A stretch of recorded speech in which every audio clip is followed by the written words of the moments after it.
Good evening, Winchester. My name is Michael Betancourt. I'm a member of the Select Board. I'm in my 10th year and have been working on the Community Preservation Act for the last few years.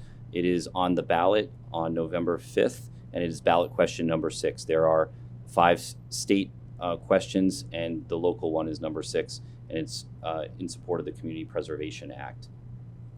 So the question is, what is the Community Preservation Act? It was acted in 2000 by Governor Cellucci, and its focus is on improving outdoor recreation facilities, preservation of open space, maintaining historic assets, and creation and support of affordable housing.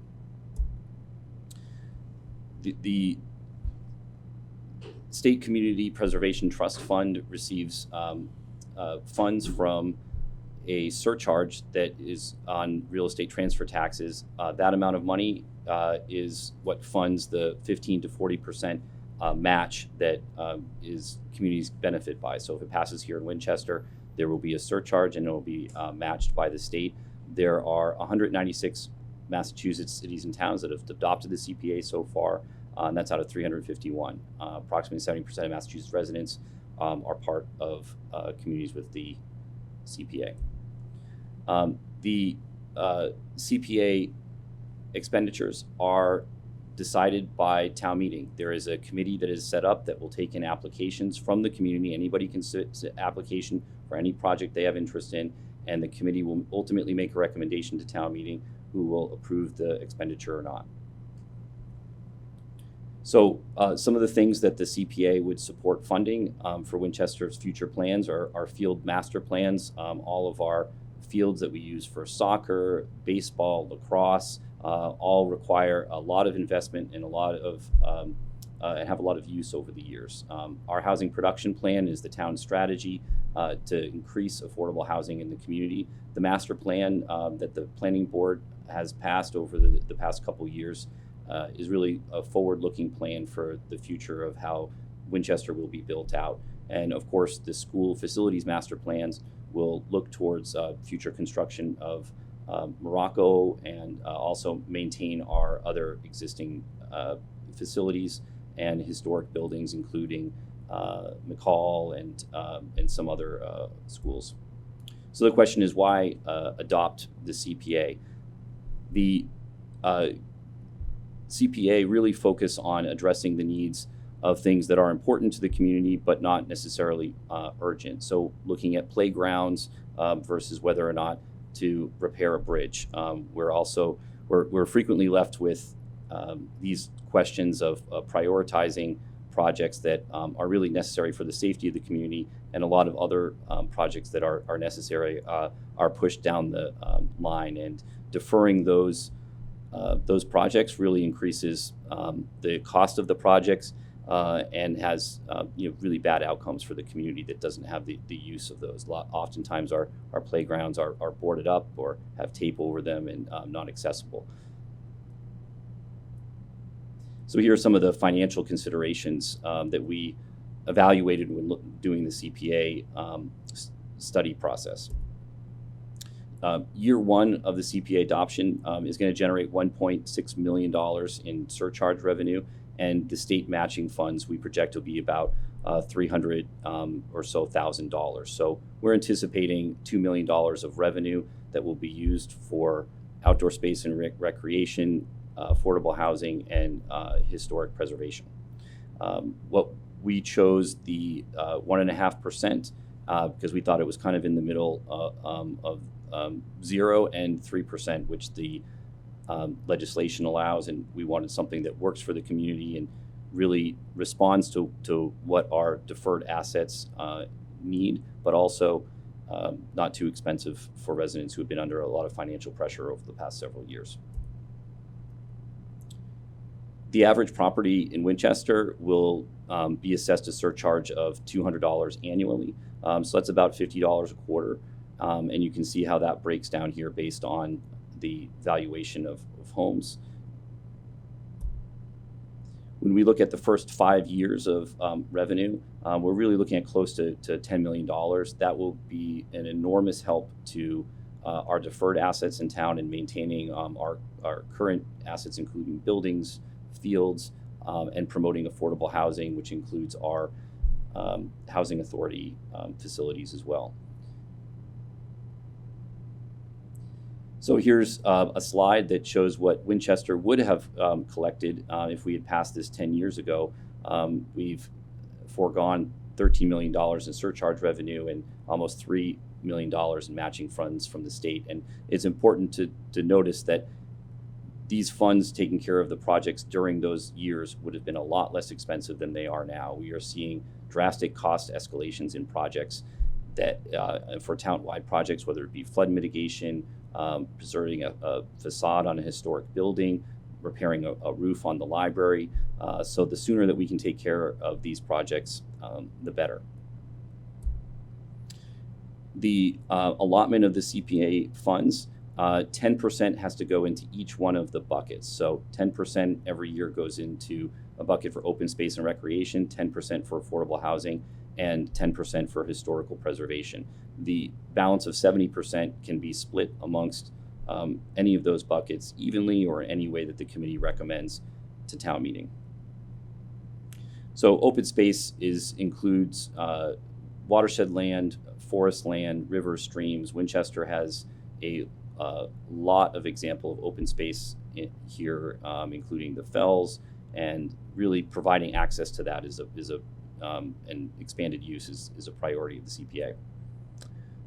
Winchester has 138 acres of conservation land, and when we think about open space, it's Wedge Pond, Winter Pond, many others, and Aberjona River and its riverfront also. These are resources that we need to preserve and protect and really enhance so the community can appreciate them.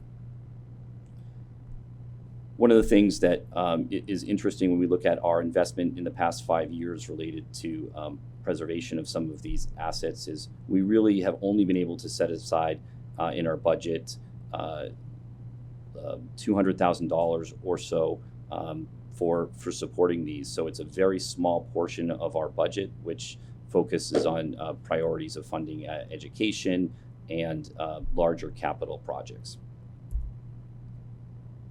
So some of the ideas that are on the table, are things like rehabilitation, restoration of the Winning Farm trails, the Vale land, Winter and Wet Pond, as I mentioned, Aberjona initiative, and the rehabilitation of Beauregard Beach. Recreation use is described as active or passive recreation, and it's including community gardens, trails, youth and adult sports, playgrounds, athletic fields. So there's a lot of options of what can be funded, and again, these are often things that are underfunded and usually rely on community investment and community fundraising, which can take many years to raise money for. So here's a slide that shows some of the recreation uses that are available. So there could be acquisition of land for recreation purposes and recreational facilities on land already owned by the community. These pictures of the playground and facility at Leonard Field are in need of drastic repair, and you can see they're boarded up, and there's a lot of graffiti and are ultimately just closed down and abandoned at this point. Historic preservation is another one of the main buckets that the CPA supports. That's McCall Middle School there, project that we had done. A fairly expensive one is restoring the facade to the building there. That would be CPA eligible and something that could be funded to increase the safety and maintain the historic look of the building. So rehabilitation, renovation, preservation, and acquisition are the priorities. This is the Sanborn House here, many are familiar with. We can certainly acquire historic resources and invest in renovating buildings like this. Again, when we look at rehabilitation and renovation for the historic preservation bucket, capital improvements, but also making buildings accessible for historic sites. So elevators, ramps, restrooms, these are very high cost projects that are usually deferred many, many years.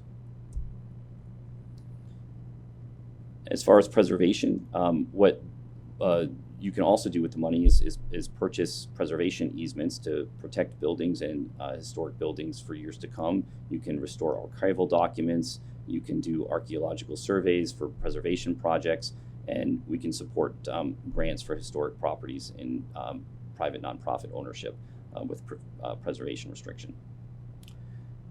Affordable housing is another one of the major priorities of the CPA, and it defines affordable housing as community housing, and that is really centered on 80% of area median income, which is a regional number. It's usually for a family of four, around $120,000 of income, and certainly it allows for protection of other facilities that we have for affordable housing, even at much lower levels of income as well. But that's the base target that it is for affordable housing. Here is a slide that shows the qualifying income limits here. And so a lot of our projects, we target affordable housing at all of these different levels. And the 80% is really the baseline for that. But certainly we see a demand for much lower, especially among seniors.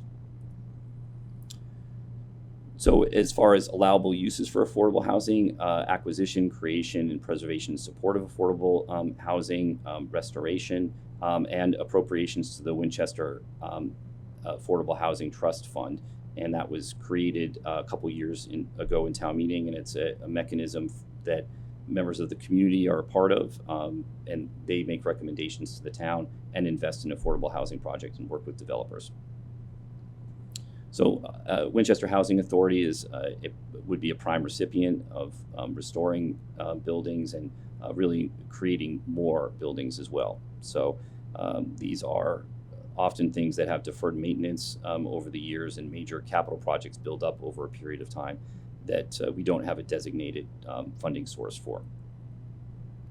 When we look at other potential projects and projects that are pursuant to Chapter 40B, the town can be involved with participating with a developer in a project. And this is an example here of a 9-unit project on Cross Street that really did a very good job of using an existing space. And we worked with a landowner there. And oftentimes the state will require the town to make a contribution if we're getting affordable units. And that's what we did there. The Swanton and Washington Suite, Swanton and Washington Street project as well is one that the town is involved in rehabilitating and working with the developer for acquisition costs and to increase more affordable units. It will be a mixed-use building with more than 15 affordable units designated there. So some of the future projects that we would see is repairing and replacing the library windows and the roof, restoration of Town Hall, Leonard Playground, repairs to the Mystic Building where we have our recreation department and after-school programs, Ambrose and McCall School roof repair that are in dire need, and Lincoln School chiller projects, and even the Packer Ellis tennis courts in town. So I just wanted to thank everybody for tuning in here and attending our information sessions. This is the 4th one that we've had so far. Hopefully you can also check out the Community Preservation Coalition website at communitypreservation.org. It's a great resource, and they facilitate the process of having these passed in communities, and certainly have supported us through this ballot process. I'm going to turn over now the podium to David Miller and Jen Ryan, who are the chairs of the campaign for the ballot initiative that will be on everybody's ballots on November 5th, and they can answer questions that anybody has here in the room. Thank you very much.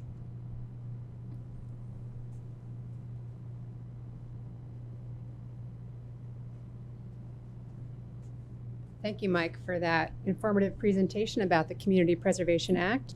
Question 6 on the ballot this fall. It's very exciting for Winchester to have this opportunity to adopt, and it's been a real pleasure co-chairing the Yes on 6 campaign with David Miller. And David and I are both town meeting members. David's also the chair of the Conservation Commission, and I've had the pleasure of working on Community Preservation Act ballot initiatives elsewhere in the state. So I'm, again, very pleased to see this for Winchester. I thought maybe we could start, Dave, you and I could talk about all of the support For CPA, we've been working hard on bringing in different organizations. For example, Well, for example, the Conservation Commission would be one, and there's a number of other organizations, many of whom would be impacted beneficially. yeah, Close to yeah, we right, should. would be impacted beneficially if the CPA is instituted. Recently, the League of Women Voters have supported us, Network for Social Justice, Historical Society, and others who would benefit from this have supported all of us. And so we're looking forward to continuing the campaign through the rest of the month and hoping for your vote on November 5th. Yeah. So. Absolutely. I think we have the entire state delegation is supportive of CPA. It's probably about 20 different organizations now, including the Winchester Tennis Association and Parks and Rec associations that support CPA. You can find out more about the campaign on our Facebook page. So if you go to the Winchester Facebook page and look for Community Preservation Act Winchester, it will take you there. And if you see our signs around town, there's a QR code. And also on the town website, the select board website, there is a study report on the Community Preservation Act with more details on what this would mean for Winchester. And both David and I had the pleasure of serving on that study committee and working with several other volunteers across the town to pull together that information so that we're all informed voters. So perhaps we should expand on some of the things that Mike talked about. Yeah, absolutely. Oh, question? A question. Yeah, can you talk a little bit more about the experience that other communities have had with this program? I know there's many other towns that have joined the CPA over a long period of time. But what's the track record? How many have got on board? Are they getting good results? Yep. Have they decided that it's not a good idea for their town? Absolutely, yeah. Down, or Yeah. So CPA was signed by Governor Paul Cellucci about 20 years ago, and since then 196 communities in Massachusetts have adopted. No community has ever revoked CPA. About a dozen communities have increased their surcharge, so put more money into the pot. About a dozen communities have decreased their surcharge, but no one has ever left the CPA fold because it is such a beneficial program. It has resulted in the protection of over 30,000 acres statewide, and a lot of that is small community parks, as well as sort of larger areas, rail trails, community gardens, etc. It's supported thousands of affordable housing units, thousands of historic preservation projects, which range from, quite famously, Gloucester's Town Hall, which was in terrible shape. It has now been beautifully rehabbed. If you go to Lexington and walk around, you'll see all the different projects there that have been supported with CPA, be it a rehabilitated park and park benches, to their theater, to their town hall, et cetera. Arlington passed, I think, about 10 years ago. And the Arlington Reservoir, which used to be a little bit in sad shape, is now beautifully renovated with an excellent playground, very nice walking trail, lovely benches for people to sit, and it's a real asset to that community. I think there's multiple examples statewide, and then there's also excellent examples of doing restoration projects on shorelines, improving beaches and beach access.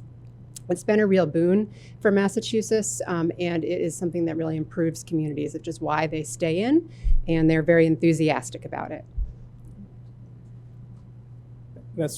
Any more questions, first of all?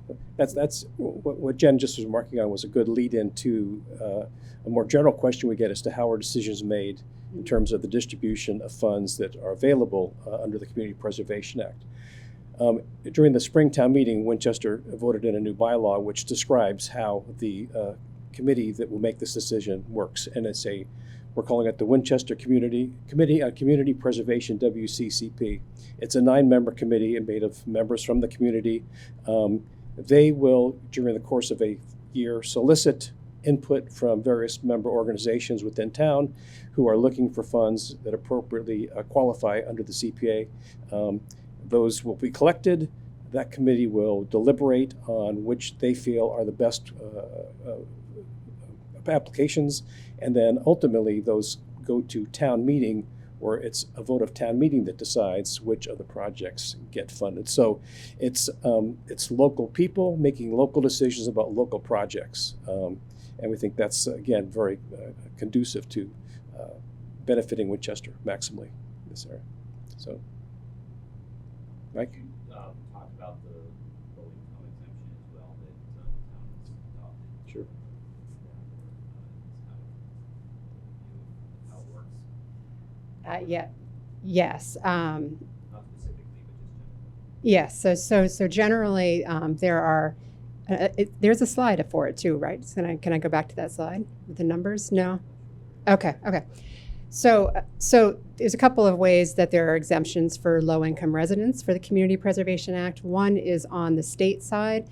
So if someone is purchasing a home and they have a low-income mortgage, they are not participating in the state match, which is the big pot of money that the state provides to communities that have adopted CPA. Then on the town side, for lower income seniors and lower income individuals, there's an exemption on the surcharge. So if they do own their own home, they are not paying into the town match. There's an exemption for them. That fee is waived. So the intention is to protect low income individuals both on the state side for the program and also on the town side for the program.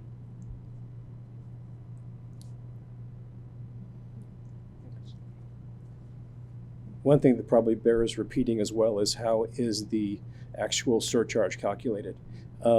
It's a surcharge on your property tax bill. It's occasionally misinterpreted as a surcharge on your property tax. No, it's your property tax bill. And it's the number that is up for consideration on the November 5th ballot is 1.5% surcharge on that bill, which is where the average bill to a house on an annual basis of $200 approximately comes from. So that is collected across the community. Our estimate's about $1.5 million in the first year, which is then matched by the state, which again, from our estimates, would bring the total intake on the first year to about $1.9 million, which would be what would then be spent in the following year. During this process I described, where applications are submitted to this committee, the committee puts those forward to town meeting, and town meeting votes on those. So, As a follow-up to that, can you kind of term that process of when the money will come in and when it might be available for projects in the years, months? We have a very large backlog of projects, so therefore people are interested in how quickly some of these projects get addressed. right. Are we looking at months, years, decades? What would be the estimate? Not to put you on the spot. Probably the first year after passage, or in November 5th. Assuming passage, money will start coming in, receipts will start being collected in town and being matched by the state.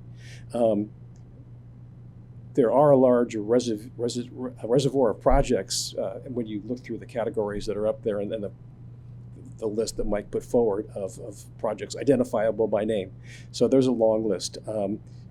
I imagine that it will take some time to work itself through, yes, in terms of funding, but these are projects which would not probably be funded any other way, so that's another way to take a look at it. Do you imagine that by fall town meeting next year, we might be looking at a basket of projects that might be? I think that's entirely possible, yeah, absolutely, yes. Now, I would just add to that one of the benefits of CPA is that you can bond against it, and it's also match for a range of different grants. So those dollars go further than just the dollars that are brought in through the state side and the town surcharge. Yes. In terms of the 50-50 match, state funding, could that change over time with the states is now only going to match? So the state match is variable. It's not the same every year, but it tends to track between 20 and 40%.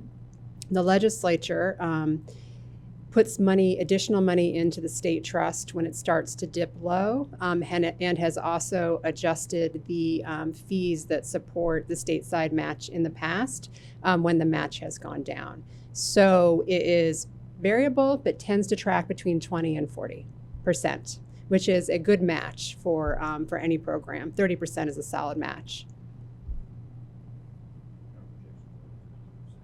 Yes, and the projection for next year is around 20%.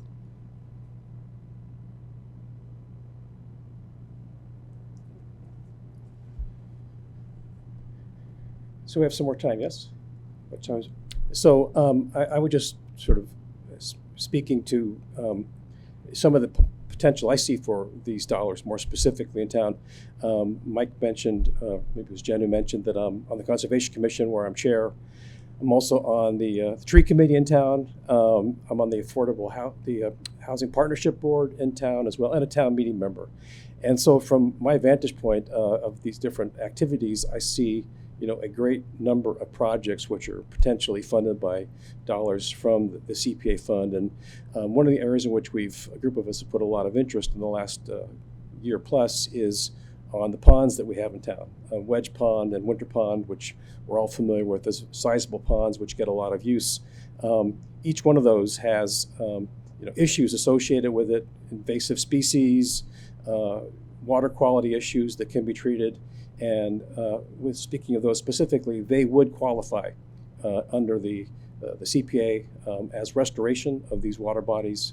In terms of some of our conservation spaces, and as the slide noted, we have many, many acres of conservation space that not everyone's necessarily aware of, but trails are an important element of the recreation component in the CPA, and those funds would cover trail maintenance, trail development.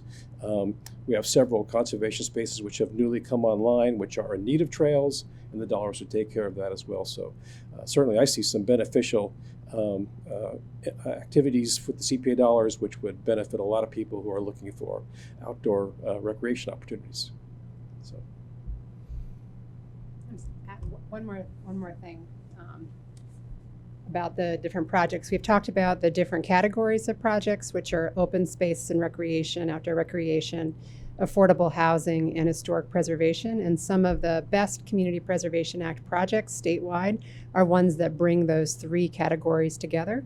So there are several examples of renovated historic buildings that have been purchased and restored with CPA funds that have open space associated with them, or outdoor recreation facilities associated with them that are historic, that are affordable housing. And those are really exciting, and they bring communities together, and they create community spaces which are enjoyed by many. Okay. All right. Thank you. One more question? Yep. All of the individuals who are involved in organizing work, paying for the publicity that goes along with promoting this, my understanding is, just for clarification, all of the work is done by volunteers and town resources are not. That is correct. No town resources are used for the Yes on 6 campaign. This is all being done by volunteers on our time because we're very passionate about seeing CPA come to Winchester. All right. Thank you very much. Thank you, Jen and David. And just wanted to close out by saying that this process started several years ago by the Select Board. It's a strategy to not only solve some of these deferred asset problems that we have to invest in, but it's really an opportunity for us to have a funding source that is not an override. So we really understand, and we hear from residents that they are under a lot of financial pressure. Having a state match here and another funding source to take care of these assets and these opportunities is a great opportunity for the community. So that is the kind of policy strategy that came from the Select Board and has been supported by the Planning Board, the School Committee, and multiple organizations in town unanimously. It is something that we've seen is very successful in other communities, and we hope will defer other overrides in the future by creating another funding source for Winchester. One of the difficulties that we have in planning for the town and maintaining our historic assets is that we have very small commercial revenue that comes into our community. 95% of it comes from residents. So when we are looking to do a large project and expensive one that is complicated, then we have to go for overrides to the community, which we try not to do as much as possible. So this is a strategy that we think is a financially conservative one and one that really addresses the community needs. So please reach out to us with any questions. We are happy to to answer any, and we'd love you to join the campaign. And please vote yes on November 5th, ballot question number 6. Thank you very much.